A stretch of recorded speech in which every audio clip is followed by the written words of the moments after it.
आता पाहणार आहोत मोठ्या बातम्या।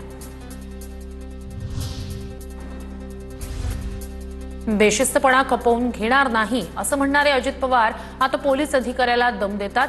अजित पवार, कुठे गेलं तुमचं डिसिप्लिन? इतरांना कायदा शिकवता, तुम्ही काय करता? संजय राऊतांची अजित पवारांवर टीका। संस्कार आणि अहंकारामुळे अजित पवार महिला अधिकाऱ्याला असं बोलले। मुख्यमंत्री फडणवीस अधिकाऱ्यांशी असं कधीच बोलत नाहीत। त्या महिला अधिकारी बोलल्या ते काही चूक बोलल्या नाही। प्रकाश महाजन यांची अजित पवारांवर टीका। सोलापूरच्या कुर्डूतील बेकायदेशीर मूर उपसा प्रकरणी 15 ते 20 जणांवर गुन्हा दाखल। कार्यकर्त्यानं अजित पवारांना फोन लावल्यानंतर ग्राम महसूल अधिकाऱ्याची तक्रार। सरकारी कामात अडथळा निर्माण केल्याप्रकरणी गुन्हा दाखल। साताऱ्याच्या फलटणमधील एका कार्यक्रमात रणजित नाईक निंबाळकर आणि रामराजे नाईक निंबाळकर एकाच व्यासपीठावर। भांडणात कुठे थांबायचं हे आम्हाला कळतं, रामराजे नाईक निंबाळकर यांचं वक्तव्य। तर रणजित नाईक निंबाळकर यांनी आपल्या भाषणात रामराजेंविषयी बोलणं टाळलं। साताऱ्यात शिवेंद्रराजेंचा मराठा समाजाच्या वतीनं सत्कार। पश्चिम महाराष्ट्रातील मराठा समाजाला आरक्षण मिळण्यासाठी शिवेंद्रराजे भोसलेंची महत्त्वाची भूमिका।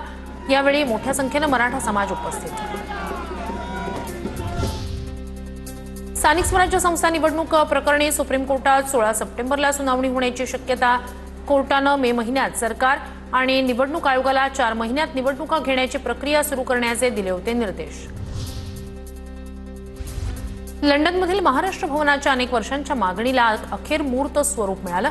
मुख्यमंत्री फडणवीसांच्या हस्ते महाराष्ट्र भवनासाठी राज्यानं मंजूर केलेल्या 5 कोटींचा धनादेश सुपूर्त। महाराष्ट्र मंडळ लंडनच्या ट्रस्टींकडे धनादेश सुपूर्त। इगतपुरी तालुक्यात शेतकऱ्याजवळ फक्त 5% शेती राहिली। 95% शेती ही उद्योगपतींच्या घशात। समृद्धी फक्त मोठ्या खासगी कारखानदारांसाठी केलेली व्यवस्था। प्रहार जनशक्ती पक्षाचे अध्यक्ष बच्चू कडू यांची सरकारवर टीका। उपमुख्यमंत्री अजित पवार यांच्या हस्ते पुणे जिल्हा परिषद प्राथमिक शाळेच्या नूतन इमारतीचं भूमिपूजन।